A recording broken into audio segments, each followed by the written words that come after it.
Forex market in particular is a highly news-driven market, and the best way to understand what news is affecting the currency markets is through a website called forexfactory.com. Now, if you go to this website, it will give you a calendar for the scheduled Forex news for that day or week or even month, depending on how you set it up. So as we look at the screen here, we've got the Forex news calendar for Friday the 1st of June 2012. Now, just a quick scan down, as once you set the clock to your local time, then all the news will be scheduled accordingly to your day. And obviously we start with the beginning. We've got some news that's Japanese news, and it's to do with Japanese currency.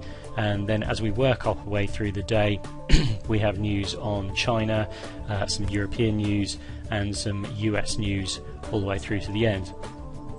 Now, on Forex Factory, the results of these news will be shown on the right hand side as the day progresses. They will give you a forecast for what that number is likely to be, what the previous number be, and then it will print the actual.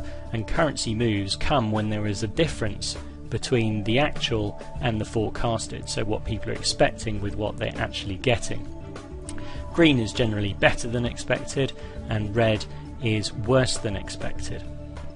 The currency markets, as I said, are driven by news 24/7, so it's pretty difficult to avoid trading over news periods, but there is one particular piece of news called the US non-farm payrolls that really is the daddy of all currency news, and is very well worth staying out of the market, or at least protecting positions when this is coming along, because basically all hell breaks loose when the non-farm payrolls come out, and it will go mad no matter whether the result is good, bad, or as expected. It just seems to be chaos. And you can identify this as, say, first Friday of every month. It comes out at 1:30 p.m. UK time, and it's called the non-farm employment change.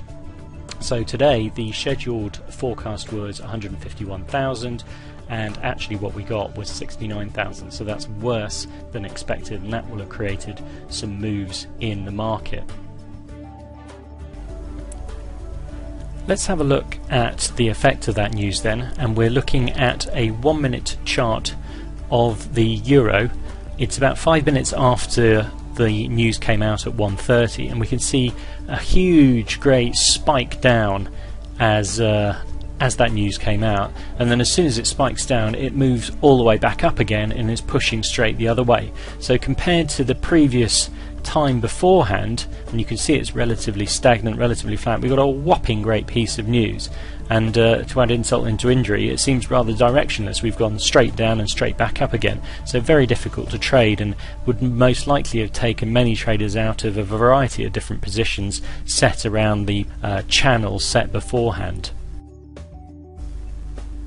To emphasize the point, we've switched to a 15-minute chart now, so this is 15 minutes after the news came out, and you can see this whopping great pin bar that totally eclipses pretty much most of the trading range for the morning. So again, very difficult to know whether you're going long or short, and where to put stop losses. Most likely would have been taken out, and therefore another good reason why it's best to be not actively in the market.